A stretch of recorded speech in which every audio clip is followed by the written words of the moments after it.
Boa noite, irmãos. Boa noite, irmãs. Graça e paz. Que linda apresentação das crianças, né? Deus é bom e tem nos ajudado a poder colocar no coraçãozinho delas a vontade e o desejo, né? De adorar o nome do Criador, de adorar o nome do Senhor Jesus, se lembrando nessa data tão importante, que é uma data em que nós celebramos a morte e a ressurreição de Jesus Cristo, nosso Senhor. Amém? Nós queremos aqui dar as boas-vindas para aqueles que estão nos visitando pela primeira, pela segunda vez. Sintam-se em casa. Muito feliz de ver a Jaine aqui com a gente, as crianças, muito feliz mesmo. Sejam muito bem-vindos. E a minha esperança é que vocês se sintam de fato em casa, porque aqui é a nossa casa. Aqui é a casa de Pai, aqui é a casa onde a gente se encontra. Não apenas para partilhar a palavra, não que isso seja pouco, é muito, mas a gente se encontra para partilhar a vida. E aos domingos, aos cultos de domingo, a gente tem essa oportunidade de juntos conversar um pouco sobre aquilo que Deus tem falado ao nosso coração, como direção para a nossa história. Amém, queridos? Glória a Deus. Nós vamos à palavra.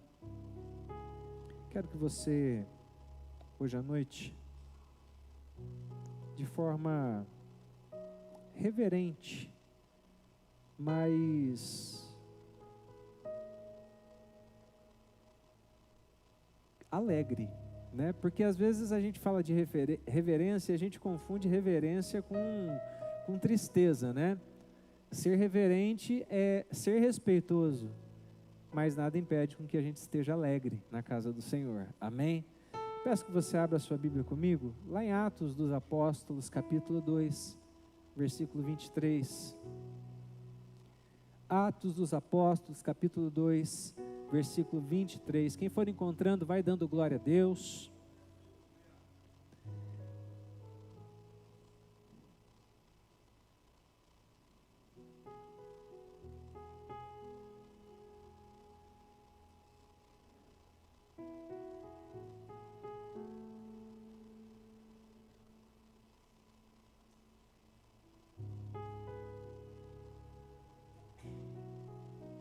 Pedir para o pessoal projetar também, se possível. Atos capítulo 2, versículo 23. Pedir para o pessoal da iluminação tirar um pouco desse amarelo. Tem um quinobzinho lá. Vai lá, Fernando, dá uma força para mim. Tirar um pouco desse amarelo. A gente está apanhando um pouco com a câmera nova. E tem dia que eu estou assim até pálido. Aqui, né? Parece que eu estou com anemia. Mas não é, que a gente está tentando abater o branco para quem trabalha com mídia sabe disso. A gente está tentando bater o branco e acertar o branco dessa câmera, que é uma bênção, mas a gente vai chegar lá. Amém? Atos dos Apóstolos, capítulo 2, versículo 23, diz assim: Ele que foi entregue pelo conselho determinado e pela presciência de Deus, vós o matastes, crucificando-o pelas mãos de ímpios. Apenas até aqui. Gostaria que você fechasse os seus olhos, curvasse a sua cabeça aí no seu lugar e dirigisse uma oração a Deus, pedindo que o Senhor fale com você de uma maneira poderosa nessa noite, pedindo que o Senhor fale com você de uma forma que somente Ele pode fazer. Sabe por que eu digo para você orar? Porque existe um poder na pregação que não vem do pregador. Esse poder vem do alto. Só Deus pode nos convencer, pelo Espírito Santo, do pecado, do juízo e da justiça. Por isso, ore com fé nessa noite, para que Deus nos convença daquilo que precisamos arrumar na nossa história. E assim nós possamos agradar o coração dele nessa noite e em todos os nossos dias. Amém? Senhor Deus, Tua palavra vai ser pregada nesse momento. E eu peço que o Senhor venha falar de uma maneira muito clara ao nosso coração. Deus, nós colocamos de lado agora todo e qualquer outro pensamento. E nós conduzimos em obediência a Ti, a nossa mente. pedindo que a Tua palavra, ela seja real na nossa vida, que seja personalizada para cada um de nós, e assim possamos, alinhados com a Tua palavra, poder viver uma vida com relevância na sociedade. Em nome de Jesus é que oramos. Amém e amém. Queridos e queridas, hoje é domingo de Páscoa, uma data muito importante no calendário cristão. E esses dias conversando sobre feriados, né? Sobre a criação de feriados, e aí, eu não lembro com quem que eu falava, eu dizia que os feriados, de forma geral, na sua grande maioria, eles foram criados com fins comerciais. O feriado foi criado pelo comércio, para que se venda mais determinado produto, para que você possa gastar um pouco mais em determinado nicho econômico. Essa é a grande verdade. Mas isso não exclui a possibilidade que temos de celebrar em datas importantes, em feriados importantes, aquilo que Deus tem nos dado. É lamentável que entre os cristãos, inclusive, muitas vezes se perca o significado real da data festiva. Para muitos, a Páscoa, ela é simbolizada por um coelho, por um ovo de chocolate, né? E não sou contra você, nessa data, presentear o seu filho, sua filha, ou de repente vocês comerem um chocolatinho. Não tem nada contra, eu não vejo pecado nisso, não vejo nenhum erro, não há nada que a Bíblia condene a respeito disso. Mas é necessário a gente entender que a Páscoa ela tem um significado diferente desse comércio que nós temos estabelecido na sociedade. A Páscoa, para quem não sabe, a bem da verdade, ela é uma festa. Ela é um marco, uma celebração do povo judeu. Quando o povo de Deus estava cativo no Egito, e Deus então decide chamar o seu povo do cativeiro, Ele levanta um homem, cujo nome é Moisés, e através de Moisés ele estabelece um pacto, uma aliança, de tirar o seu povo da escravidão do Egito, para conduzi-lo pelo deserto, a uma terra que mana leite e mel. Fazendo uma analogia com aquilo que Deus faz em nós através de Jesus. Deus nos retira da escravidão do pecado, Deus nos retira da escravidão da morte e nos conduz para um lugar de paz, para um lugar de satisfação e de alegria.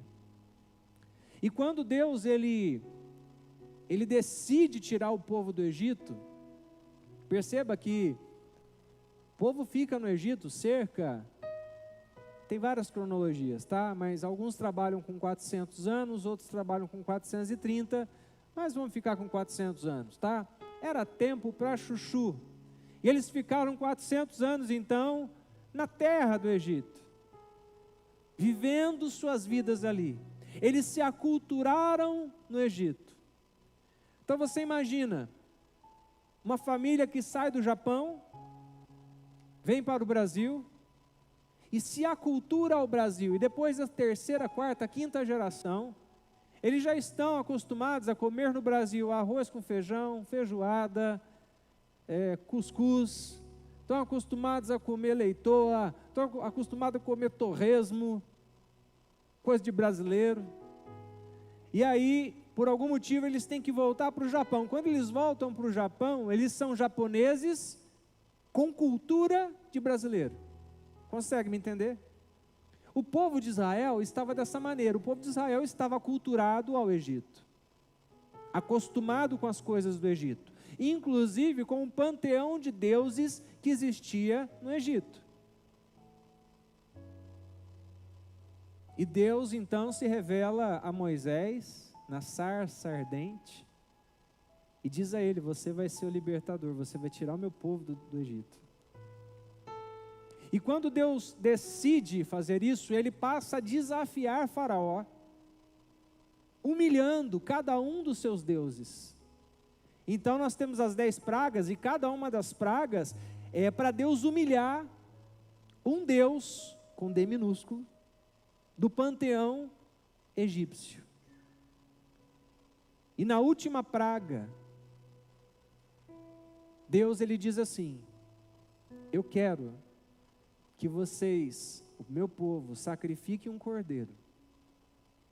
Eu quero que vocês peguem o sangue desse cordeiro e como que com tinta pintem os umbrais das suas portas. Porque aonde o anjo da morte passar, quando ele ver este sinal, o sangue do cordeiro, ele não vai entrar naquela casa e não vai trazer mal. Porque a última praga é a morte dos primogênitos. E Deus diz mais, ele diz: olha, eu quero que vocês matem o cordeiro, que vocês comam esse cordeiro às pressas, junto com ervas amargas e pão sem fermento. O pão sem fermento, porque não deu tempo da levedura fazer efeito, porque eles saem correndo do Egito, é por isso que o pão não tem fermento. A erva amarga é para eles se lembrarem do amargor da escravidão do Egito. E o cordeiro simboliza o preço que haveria de ser pago pela nossa libertação. A palavra de Deus diz que tudo que já foi escrito no Antigo Testamento é sombra daquilo que viria a acontecer no futuro. Deus, portanto, ele vem se revelando desde o Gênesis. Através da sua palavra, ele vem trazendo significado para a nossa vida. Ele se revela no Antigo Testamento como o grande eu sou, o Elohim, o Yahvé. Mas ele vem através de Jesus Cristo, o Cordeiro de Deus que tira o pecado do mundo, se revelar como o Deus Filho, o Deus que encarnou, o Deus que escolheu sair do seu lugar de glória e habitar entre nós pecadores, para nos ensinar o que é o amor. Então a Páscoa, ela tem a sua origem na cultura judaica. Mas Jesus, ele, um pouco antes de ser preso, ele celebra a última Páscoa, a sua última Páscoa, juntamente com os discípulos. Depois, se você quiser anotar, isso está lá em Marcos, capítulo 14, versículo 12 a 26. Aliás, eu vou colocar esse esboço depois lá no grupo da igreja. Se você não está no grupo do WhatsApp da igreja e quer entrar, procura o Milton Aguiar. Fica em pé, Milton. Cadê o Milton? Fica em pé. Obrigado. É aquele moço bonito. Tá? Você vai procurar ele lá no final do culto. E você vai falar: eu quero entrar no grupo da igreja. Que ele vai anotar o seu número direitinho. Vai passar para a liderança, colocar você lá, para você ter acesso aos materiais que nós utilizamos aqui na igreja. Mas Jesus, em Marcos, capítulo 14, versículos de 12 a 26, ele celebra a última Páscoa, reunido com os seus discípulos. Ele vai ao cenáculo. E nesse mesmo dia, Jesus cumpriria a função do cordeiro, que seria morto, para perdão de pecados. E é por isso que hoje à noite, no domingo de Páscoa, eu quero falar com você sobre o maior gesto de amor já demonstrado na história, que foi a entrega de Cristo Jesus na cruz do Calvário. Eu preciso entender, você precisa entender, que a morte de Jesus, o Filho de Deus, ela foi decidida não no tempo, mas a morte de Jesus foi predeterminada e decidida desde a eternidade passada.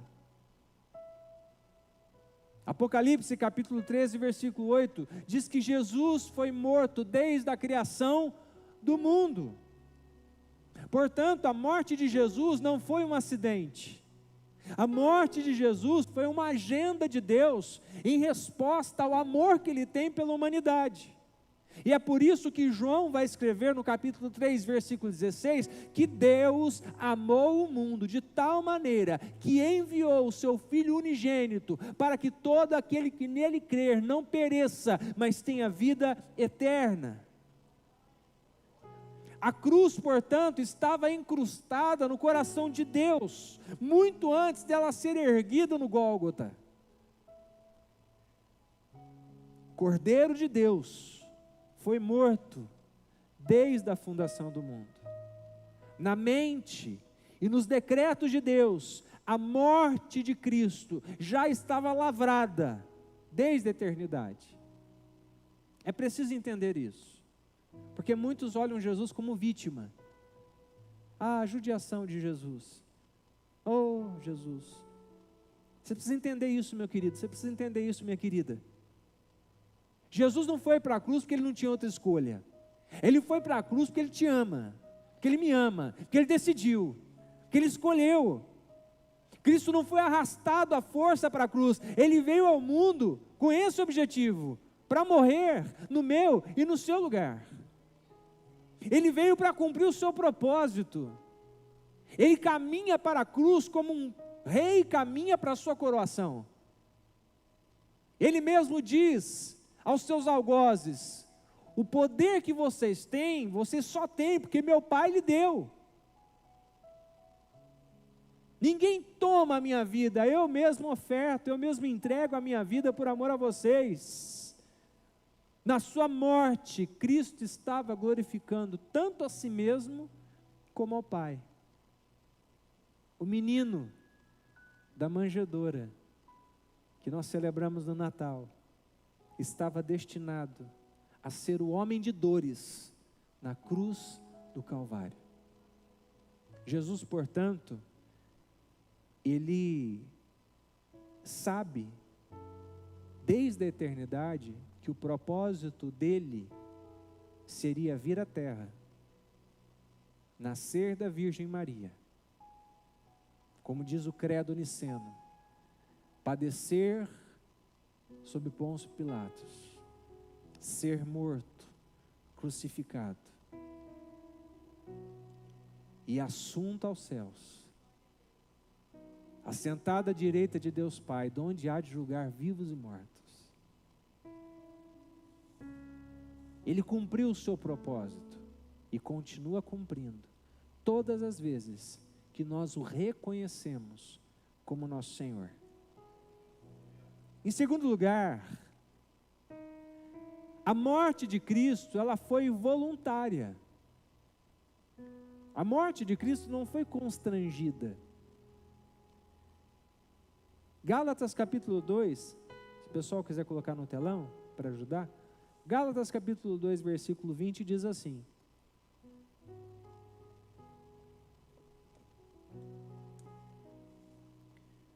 estou crucificado com Cristo, e já não vivo, mas Cristo vive em mim.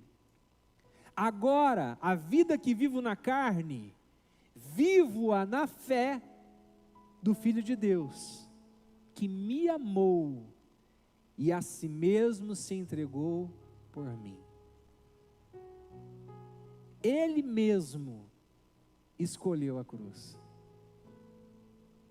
Jesus, ele não é preso, Jesus se entrega. Jesus, ele não foi apanhado pela força dos soldados, ele mesmo disse: olha, eu estou aqui. O evangelista João, ele conta que no momento da traição de Jesus, quando os soldados chegam, e ele diz: a quem vocês estão procurando? E eles disseram: estamos procurando Jesus de Nazaré. E Jesus diz: eu sou. Quando ele diz isso, aqueles soldados dão um passo para trás e caem por terra, porque ali está a manifestação visível do Deus invisível. O próprio Deus, na figura do Filho, veio habitar entre nós. No momento em que ele diz eu sou, ele reafirma que ele não é apenas 100% homem, mas ele é 100% Deus, o próprio Deus, amando cada um de nós, se entregando na cruz do Calvário. É preciso entender que não foram homens maus que conduziram Jesus até a cruz.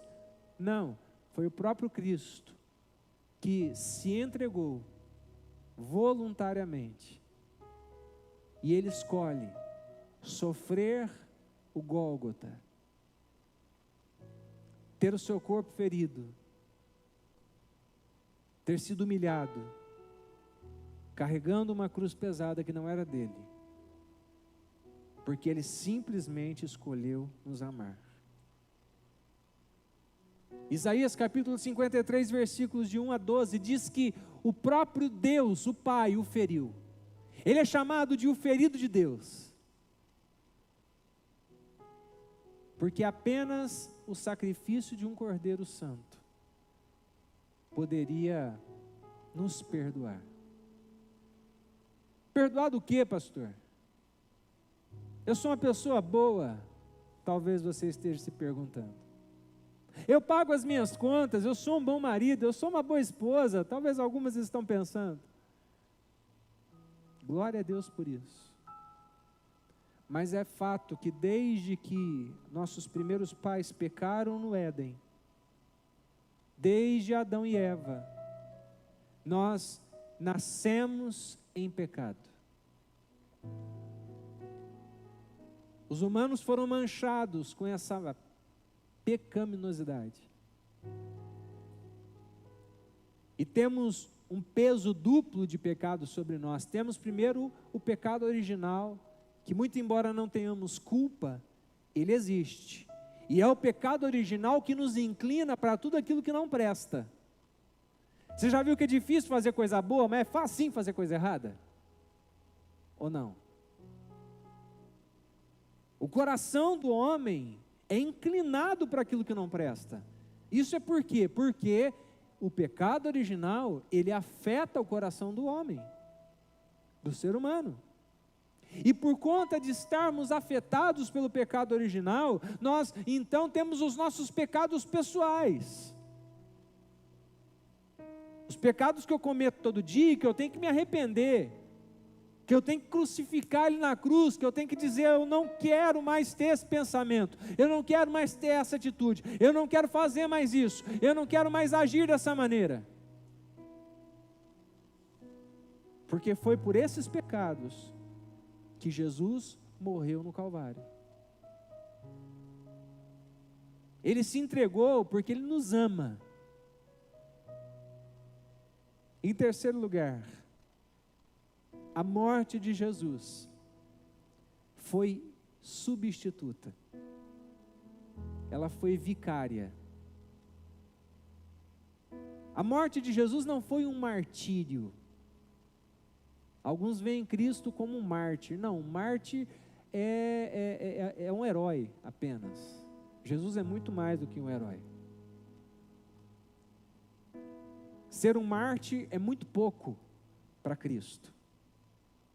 O apóstolo Paulo, em 1 Coríntios, capítulo 15, versículo 3, ele afirma que Cristo morreu pelos nossos pecados, segundo as Escrituras. Cristo, ele não morreu como um mártir. Ele morre como redentor da humanidade. Ele morre como aquele que paga o preço no meu e no seu lugar. Ele morreu para salvar todo aquele que crê. Ele morreu como nosso fiador e representante diante de Deus. Ele morreu como cordeiro substituto. Ele morreu porque Ele decide que eu e você precisamos ser amados.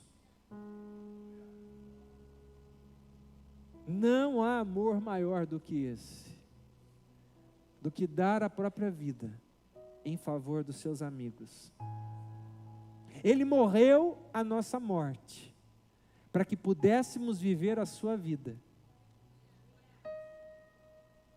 Ele morreu para que nós tivéssemos a vida eterna.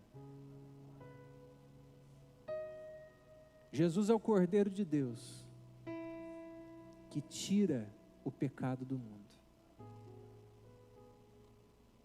É interessante que o sangue de Jesus, ele é suficiente para perdoar os pecados.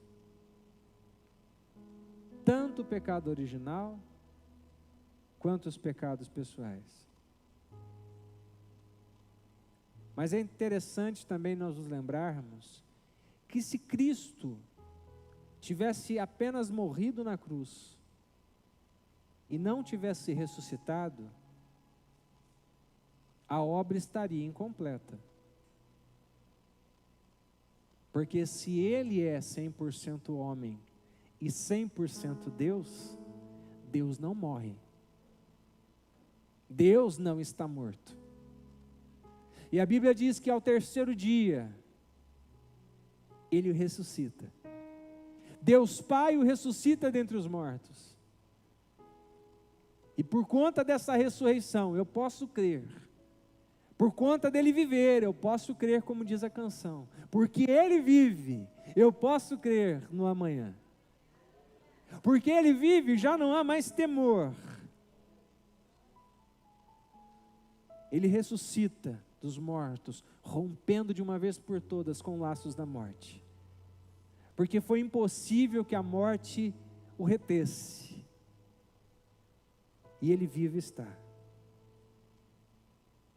Eu quero falar nessa noite com alguém que está nesse lugar e que está com o coração aberto e que está desejoso, desejosa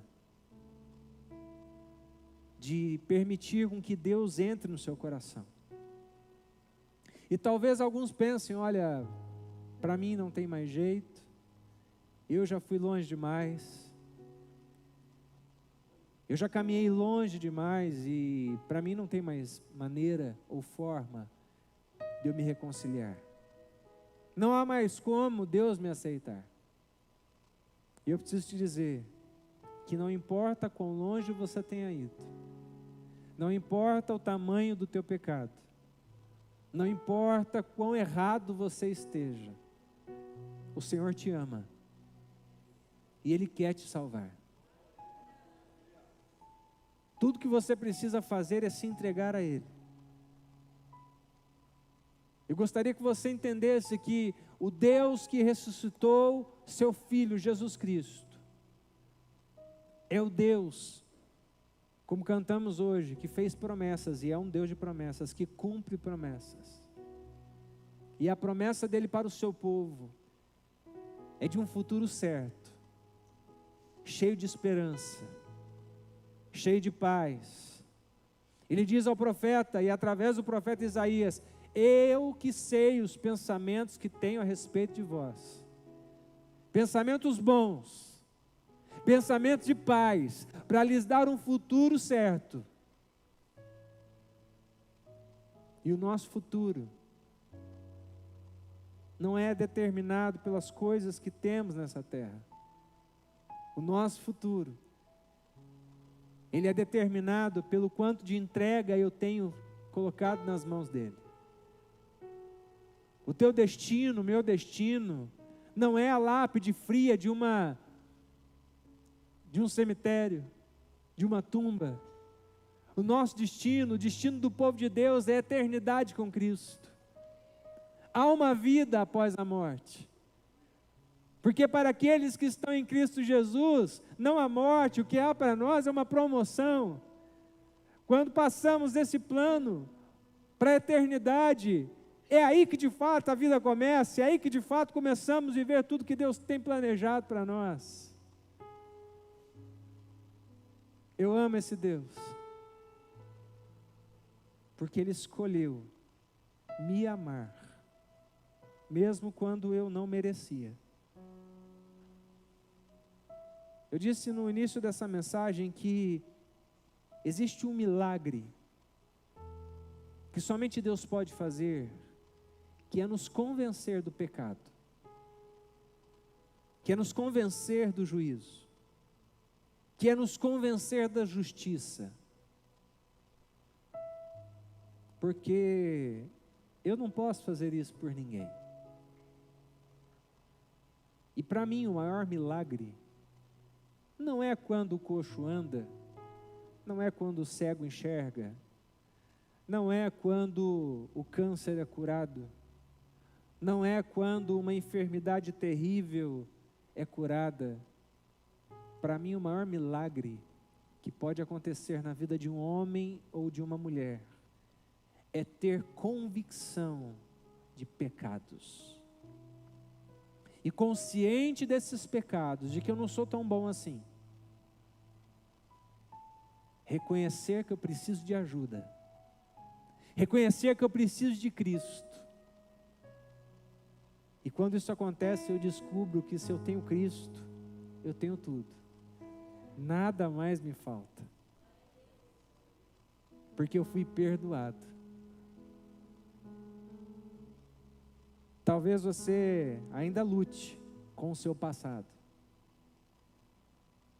Talvez você ainda se sinta acusado, acusada de coisas que você fez no passado. Talvez você ainda ache que para você não tem mais jeito, que para você não tem perdão. E eu gosto muito, para ilustrar o que a Bíblia ensina a respeito disso, eu gosto muito de uma ilustração que Brennan Manning conta no livro O Evangelho Maltrapilho. E ele escreve que, isso é uma parábola, né, moderna, mas ele escreve dizendo que numa comunidade pequena, uma mulher começou a ter visões de Jesus. E ela começou a contar para as pessoas que ela estava vendo Jesus, e que Jesus falava com ela. E ali naquela comunidade existia um líder religioso. E aquele líder religioso, pensando, como pode? Eu sou o líder religioso, se Jesus tem que falar com alguém, ele tem que falar comigo. Vai falar com a irmãzinha lá? E ele foi lá para descobrir como é que estava a cabeça da senhora. E ele vai lá, conversa com ela e diz: a senhora está vendo Jesus? E ela diz: eu vejo Jesus, eu falo com Jesus. E para tentar dar uma quebrada naquela senhora, ele diz para ela: olha, faça um favor para mim. A próxima vez que a senhora vir Jesus, pergunte a ele quais foram os pecados que eu confessei e pedi perdão. Ela olhou para aquele líder e disse: ok, é só isso? Só isso. Passaram-se algumas semanas, estava aquele líder religioso no seu gabinete, quando de repente alguém entra dizendo: olha, lembra daquela senhora? Então, aconteceu de novo, a senhora está vendo Jesus, ela está contando para todo mundo que ela está falando com Jesus. E aquele homem então voltou na casa dela. Ô dona, que história é essa? Só está vendo Jesus? Só viu Jesus mesmo? Vi. Então aí, só perguntou para ele, fez a pergunta que eu pedi? Ela disse: eu fiz. Quais foram os pecados que o senhor cometeu e pediu perdão? Foi essa a pergunta? Foi essa a pergunta, sim. E aquele líder pergunta para a senhora: o que foi que Jesus falou? Aí a senhora, olhando para os olhos daquele líder cristão, ela disse a ele: olha, sobre os pecados que você confessou e pediu perdão, Jesus manda te dizer que ele não se lembra. Porque todo pecado que eu confesso e me arrependo é lançado no mais profundo mar de esquecimento. Deus não se lembra mais. Ele tem novidade de vida para mim e para você. Ele tem transformação para mim e para você. Tudo que nós precisamos fazer é se entregar nas mãos dele. E deixar com que Jesus, não a religião, não a igreja, não o pastor, mexa com a tua vida. Eu tenho tomado cuidado já há algum tempo de não ser o tipo de líder, o tipo de pastor, o tipo de líder que força as pessoas, que força a barra para as pessoas mudarem atitudes. Porque é a religião que faz isso. A religião nos coloca dentro de uma caixa. A religião diz o que eu posso e o que eu não posso fazer. A religião diz aonde eu devo ou não devo ir. A religião até diz com quem eu devo ou não devo me casar.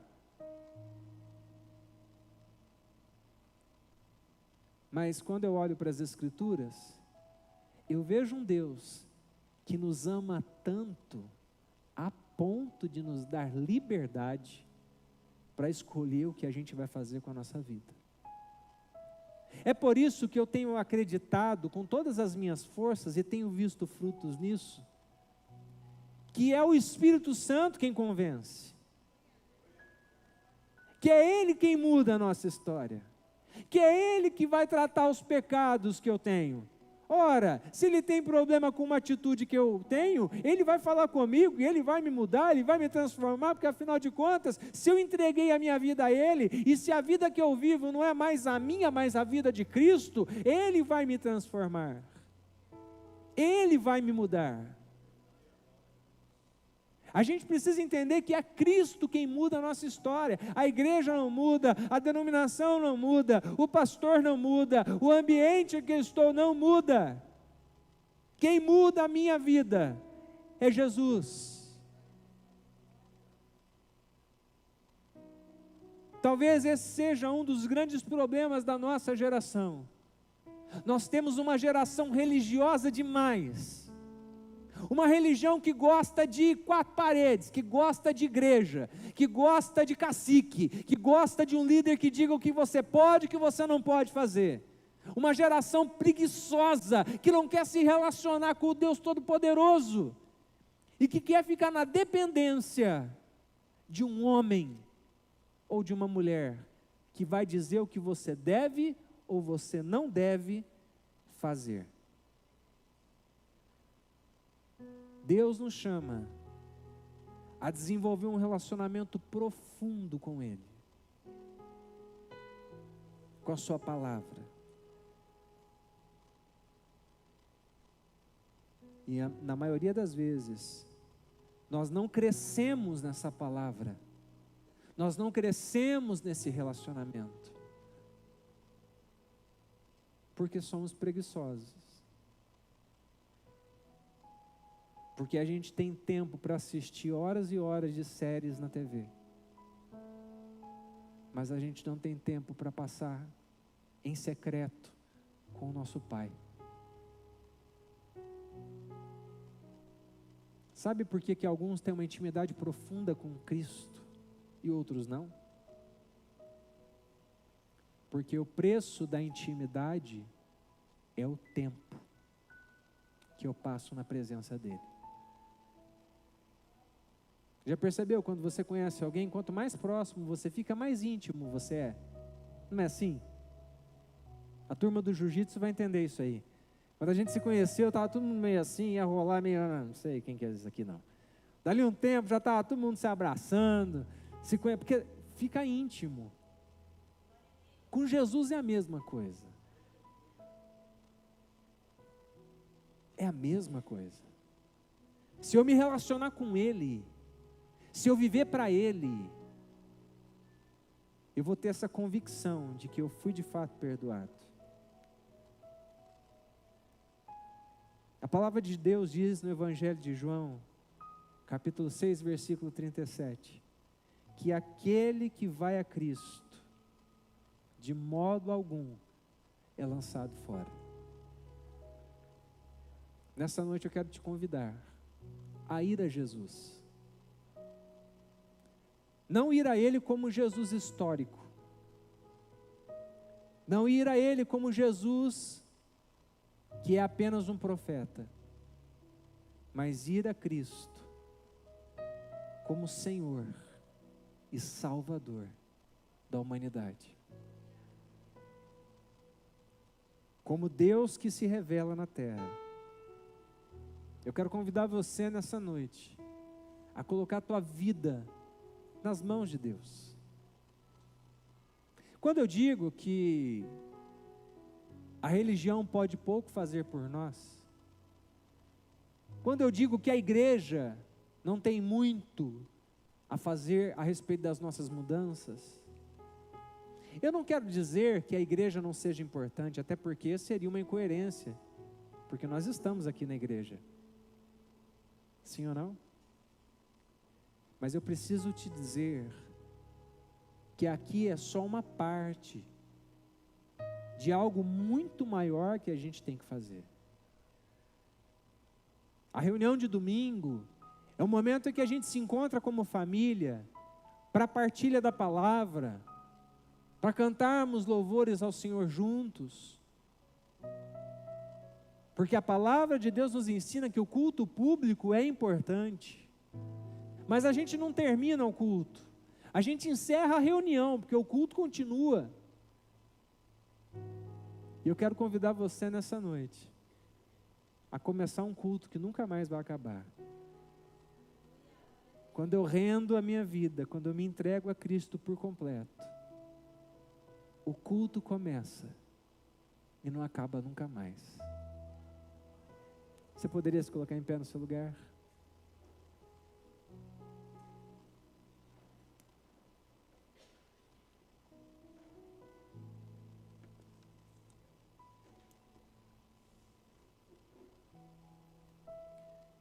Eu quero orar com você e também quero convidar o Ministério de Música para vir. Nós vamos adorar o Senhor com mais uma canção.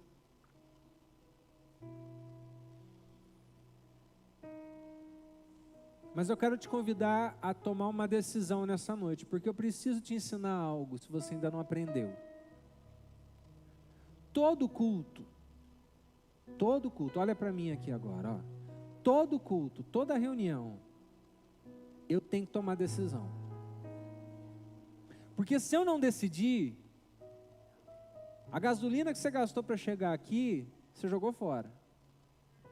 Você perdeu 2 horas, 1h30. Você só veio por uma reunião. Agora, quando você decide viver para Deus, entregar sua vida na mão de Deus, as coisas começam a mudar. O Senhor começa a trabalhar de uma maneira diferente, porque a gente se entregou. E a nossa oração nessa noite é que Deus crie em nós um coração, que seja o lugar dEle, que seja a morada dEle. Porque um pouco antes de Jesus ser assunto aos céus, Ele disse aos seus discípulos: ei, eu vou para o Pai, mas envio a vós o Consolador, o Paráclito, o Ajudador, o Espírito Santo da promessa, para que nós possamos, no poder de Deus, avançar. É esse Espírito que nos convence nessa noite, de que a gente precisa de ajuda. Se você quer fazer isso nessa noite, feche os teus olhos e ore comigo. Fale com Jesus aí, peça para que Ele faça morada no teu coração. Senhor, Tua palavra foi pregada e eu confio, como tenho confiado toda a minha vida, que os resultados da pregação são mérito do Senhor, porque eu não posso converter ninguém, eu não posso transformar ninguém, eu não posso nem transformar a mim mesmo, porque eu sou limitado, porque reconheço que preciso de ajuda, mas o Teu Espírito Santo nos empodera para viver uma vida melhor. E hoje à noite há homens e mulheres, jovens aqui nesse lugar, se entregando a Ti, se rendendo ao Senhor, colocando suas vidas nas mãos do Senhor. Eles querem, Jesus, ter um relacionamento com o Senhor. Isso é lindo, Pai, porque é tudo que a gente precisa. Ter um relacionamento com Cristo, que é o nosso melhor amigo, que é o nosso irmão mais velho, que é aquele que nos toma pela mão e que nos conduz pelo poder do Espírito a lugares altos. Mas para isso acontecer, Jesus, nosso coração precisa estar disposto. Por isso nos ajuda. Converte-nos e seremos convertidos. Transforma-nos e seremos transformados. Nos capacita, Espírito Santo, para viver tudo o que o Senhor tem sonhado. Eu profetizo e declaro sobre a vida desta comunidade local, que o Senhor está levantando neste tempo um povo, uma geração, que não vai ser religiosa, mas vai ser uma geração que vai viver o relacionamento verdadeiro com Jesus. Uma geração que vai entender o que é cristianismo de verdade. Que cristianismo não é religião, que cristianismo é estilo de vida. Que cristianismo de fato é ser um pequeno Cristo na terra e é abraçar aqueles que precisam de um abraço. É amar aqueles que não merecem serem amados, porque é assim que o Senhor nos ama. A graça é sobre isso. É sobre não merecer e ainda assim o Senhor nos desejar. Obrigado, Pai, porque nós éramos culpados e o nosso pecado o Senhor apagou. Como diz a canção antiga, uma triste sorte era nossa, e a nossa morte o Senhor levou. E é por isso que nós declaramos em claro e alto som a todos aqueles que estão ao nosso redor: venha, beba dessa água, venha provar de Jesus Cristo, porque Ele é bom.